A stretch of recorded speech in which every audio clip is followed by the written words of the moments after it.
Maandamano yaliyopangwa na vijana nchini Morocco kudai elimu bora na huduma bora za afya yaligeuka kuwa makabiliano makali kati ya waandamanaji na vikosi vya usalama Jumanne jioni Septemba 30 mwaka 2025, yakiingia siku ya 4 mfululizo katika miji mbalimbali ya nchi hiyo. Maandamano hayo yamekuwa yakiratibiwa kupitia mitandao ya kijamii na kikundi cha vijana kinachojiita Gen Z 212 ambacho kimetumia majukwaa kama TikTok, Instagram na hata program ya michezo ya kubahatisha ya Discord kuhamasisha watu kujitokeza. Katika miji mbalimbali ya kusini pamoja na miji ya mashariki kama Otta na Temara karibu na mji mkuu wa Rabat, mamia ya vijana walimiminika mitaani. Ripoti kutoka vyombo vya habari vya ndani na mashuhuda zinasema kuwa waandamanaji walirusha mawe kwa vikosi vya usalama vilivyokuwa vikijaribu kuvunja mikusanyiko hiyo. Hali ilizidi kuwa mbaya huko Ait Amira, takriban kilomita 560 kusini mwa Rabat, ambapo waandamanaji walipindua magari kadhaa ya polisi, kuyaharibu na kuchoma benki moja. Tukio kama hilo lilishuhudiwa ambako video zilisambaa mitandaoni zikionyesha waandamanaji waliokuwa wamejifunika nyuso zao wakichoma moto benki huku wakikabiliana vikali na polisi. Katika mji wa Tiznet ambao uko kusini zaidi, waandamanaji pia walirusha mawe kwa maafisa wa polisi walipokuwa wakijaribu kuwatawanya.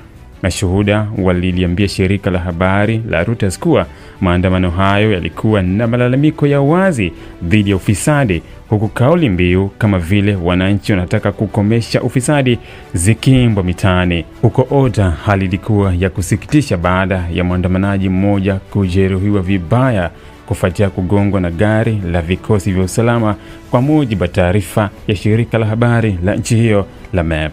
Katika mji mkuu wa Rabat, polisi walikamata makumi ya vijana walipojaribu kuanzisha maandamano kwenye kitongoji chenye watu wengi.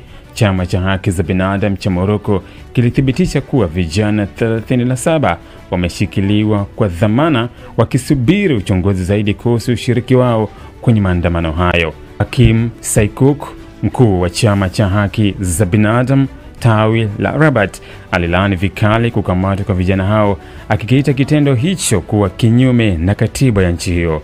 Wakati huo serikali ya Morocco ilitoa taarifa Jumanne usiku ikieleza kuwa ina nia ya kufanya mazungumzo na vijana hao ndani ya taasisi na maeneo ya umma ili kupata suluhu za kweli. Pia serikali ilisifu hatua za vyombo vya usalama ikisema vimekuwa kulingana na taratibu husika za kisheria. Hata hivyo, wizara ya mambo ya ndani haikupatikana mara moja kutoa maoni kuhusu matukio hayo, huku hali ya taharuki ikiendelea kutanda katika maeneo mbalimbali ya nchi hiyo.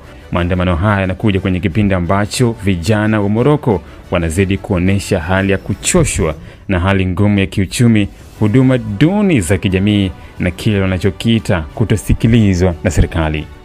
Je, wewe ni mwanafunzi uliyemaliza form 6 unayefikiria mbali? Je, azma yako ni kusoma katika chuo kikuu cha kimataifa, kupata uzoefu wa dunia nzima na kufungua fursa za kazi zisizo na mipaka? Usitafute mbali. EuroAsia Universities Limited iliyosajiliwa na TCU ni mshirika wako unayemwamini hapa Tanzania.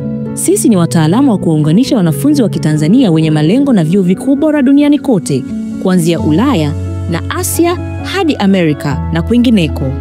Iwe umepokea matokeo yako ya kidato cha 6 punde au diploma, tunatoa mwongozo wa kibinafsi kwa kila hatua: kuchagua kozi sahihi, kurahisisha maombi, kupata scholarships na hata kusaidia masuala ya visa. Usiruhusu ndoto zako zibaki ndoto. Tembelea EuroAsia Universities Limited leo. Tupo Sky City Mall, floor ya 4, barabara ya ardhi karibu na Mlimani City. Kwa mawasiliano zaidi, piga simu namba 0765 767556. EuroAsia Universities Limited, empowering global citizens.